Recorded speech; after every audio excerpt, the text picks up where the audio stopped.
नमस्कार, बहुत बहुत स्वागत है आज के इस खास इंपॉर्टेंट वीडियो में। इस वक्त आईबीपीएस बैंक में एक बड़ी संख्या में वैकेंसी निकल के सामने आई है।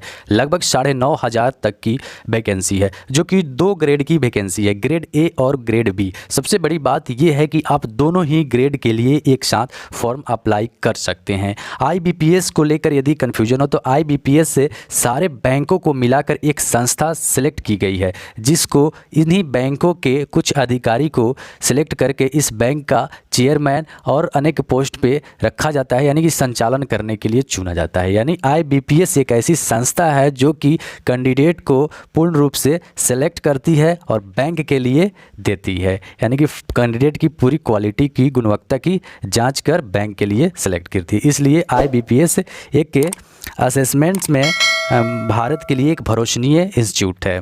यहाँ पे 2 तरह की जो वैकेंसी सामने निकल के आई है, वो एक है आपकी ऑफिसर्स, जिसमें स्केल 1, 2 एंड 3 स्केल के ऑफिसर्स हैं, और दूसरा जो है ऑफिस असिस्टेंट है, जो कि multipurpose in a regional rural bank, यानी RRBS इसके लिए, यानी कि ग्रुप ए हो गए ये ऑफिसर्स की, ऑफिस असिस्टेंट ग्रुप बी।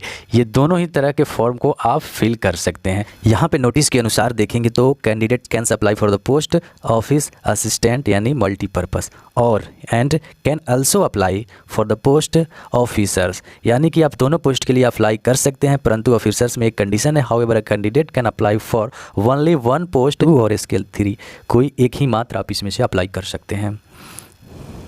साथ ही साथ इसका खास इंपॉर्टेंट डेट की बात कर ले तो 21/7/2020 तक की इसकी लास्ट डेट है। उसके अंदर तक आपको फॉर्म को पूर्ण रूप से फिल कर लेने होंगे।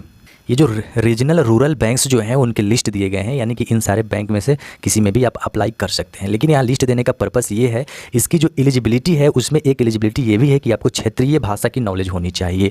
मान लीजिए आप आसाम का ही, ये जो आसाम ग्रामीण विकास बैंक जो है इसके लिए यदि करते हैं तो आपको आसामी जानी चाहिए, बंगाली, इसमें से आपको कोई लैंग्वेज एक आनी चाहिए। उत्तर प्रदेश के लिए करते हैं तो हिंदी आनी चाहिए, और अरुणाचल प्रदेश के लिए इंग्लिश आनी चाहिए। इस प्रकार से ये भी एक एलिजिबिलिटी है। इस प्रकार ही आप अपने क्षेत्र एरिया के बैंक को सेलेक्ट करेंगे जहाँ के लिए आप जाना चाहते हो।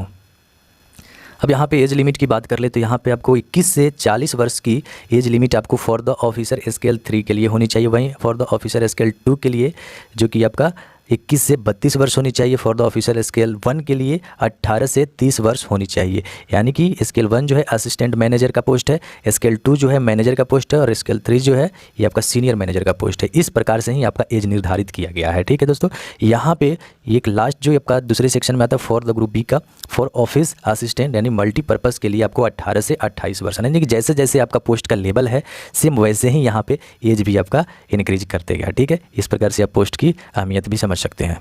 यहाँ पे अब खास जो है आपको एज लिमिट में छूट भी दी गई है। ST और SC कैटेगरी जो है दोनों के लिए 5 साल की छूट है, और अदर बैकवर्ड क्लास यानी OBC के लिए 3 साल की छूट है। वह डिजिबिलिटी जो है दोस्तों उसके लिए अलग अलग क्षेत्र में डिजिबिलिटी की क्राइटेरिया दिया गया है, किस कैटेगरी में आपका क्या है वो आपको फुलफिल होना चाहिए। मैं स्क्रॉल केवल कर रहा हूँ, आप वीडियो पॉज कर करके इसको आराम से आप पढ़ सकते हैं, क्योंकि यहाँ पे हेडिंग सब दिया गया है। एसिड अटैक्स यहाँ पे ड्रॉ कर रहा हूँ, आप इसको आराम से देख के समझ लेंगे, क्योंकि वीडियो लंबा मैं होना नहीं चाहता, इंपॉर्टेंट चीज़ पर फोकस करेंगे। क्वालिफिकेशन काफ़ी इंपॉर्टेंट है, जो कि आपका ऑफिस असिस्टेंट यानी मल्टीपर्पज़ के लिए आपका education qualification bachelors degree any discipline from the recognised university, किसी भी यूनिवर्सिटी से आपका बैचलर डिग्री होनी चाहिए। साथ ही साथ आप जिस क्षेत्र के लिए फॉर्म भरे उसका लोकल लैंग्वेज की नॉलेज होनी चाहिए।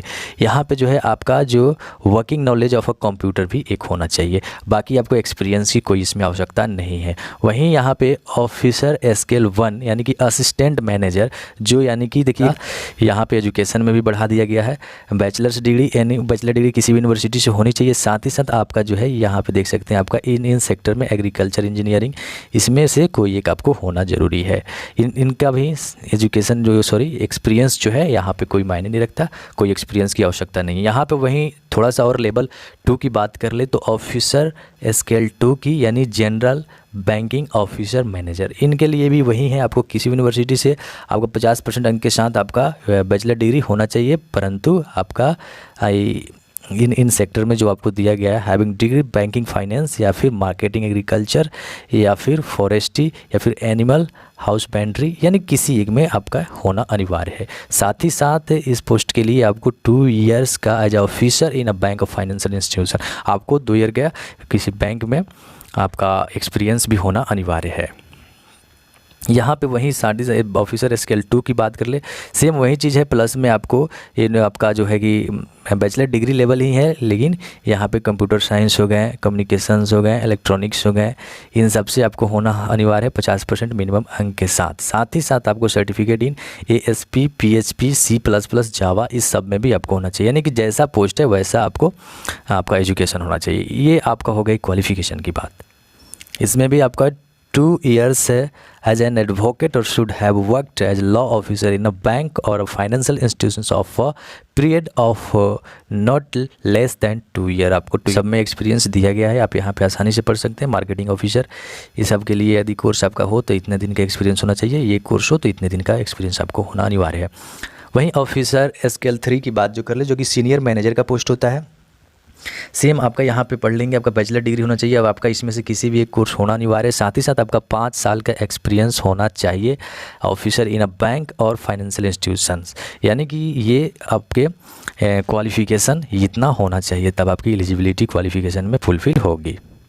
अब देखिए दोस्तों, कितने एग्जाम देने होंगे ये काफ़ी इंपॉर्टेंट होता है। तो यहाँ पे आप सीरियल बाई करके यहाँ पे देख पा रहे होंगे, for the post of the office assistant, यानी मल्टीपर्पज़ के लिए जो है आपका केवल मार्क्स अपटेंड करना है। मेंस के एग्जामिनेशन का मार्क्स जो है बस उतना ही, वो इसी मार्क्स बेस पे आपका मेरिट बन जाएगा। केवल आपका प्रीलिम्स देने के बाद में, PTN देने के बाद में मेंस क्वालिफाई कर लेते हैं, बस आपका उसी पे मेरिट बनेगा। लेकिन यहाँ पे जो है इस पोस्ट के लिए, जो ऑफिसर स्केल 1 पोस्ट के लिए जो है आपका मेंस का एग्जाम जो है, उसके बाद आपका इंटरव्यू के लिए शॉर्ट लिस्ट होंगे, उसके बाद में आपका फाइनल मेरिट लिस्ट बनेगा। वहीं सेम बात है आपका officer scale 2 and officer scale 3, इसका मार्क्स अपडेट जो आप करेंगे मेंस में, marks update in the single level examination will be the consider for the short list for the interview and final merit list, यानी कि आपका केवल मल्टीपर्पज़ में जो है आपका केवल आपका प्री और प्रीलिम्स, प्री और मेंस होगा बस। और उसके बाद में बाकी सारे ये जो आपका ऑफिसर्स ग्रेड के हैं उसमें आपका इंटरव्यू भी होना है। तो दोस्तों, इतना इन्फॉर्मेशन जो है आपको फॉर्म भरने से पहले जान लेना जरूरी था, क्योंकि आपकी एलिजिबिलिटी क्या होगी, आपकी एज क्या होगी, इसमें नंबर ऑफ़ सीट्स कितने हैं, कितने टाइप के वैकेंसी हैं और कितने में आप फॉर्म फिल कर सकते हैं। अब यहाँ पे जो है इसका फ़ी जो कितना लगेगा ये काफ़ी इंपॉर्टेंट है। ऑफिसर ग्रेड का तीनों स्केल के लिए आपका ऑल जो आपका जनरल्स हैं उनके लिए 850 रुपये लगेंगे, और SC ST PWBD कैंडिडेट्स के लिए केवल 175 रुपये ही लगेंगे। वहीं ऑफिस असिस्टेंट यानी मल्टीपर्पज़ के लिए SC ST PWD के लिए वहीं 175, बाकी सब के लिए जनरल OBC के लिए 850 रुपये ही लगेंगे। यानी कि आप दोनों के लिए ही भर सकते हैं, ग्रुप A और B दोनों के लिए आप भर सकते हैं, आपकी मर्जी। तो ये काफ़ी इंपॉर्टेंट रहा, क्योंकि आपको फॉर्म भरने से पहले इतना नॉलेज होना बहुत ज़रूरी है। आप जाके साइबर कैफे या फिर खुद से फॉर्म भर सकते हैं। इसके लिए नेक्स्ट वीडियो बनाएंगे, एक इन्फॉर्मेशन वीडियो था। आशा करते हैं आपको वीडियो पसंद आया होगा। वीडियो अंत तक देखने के लिए आपका धन्यवाद।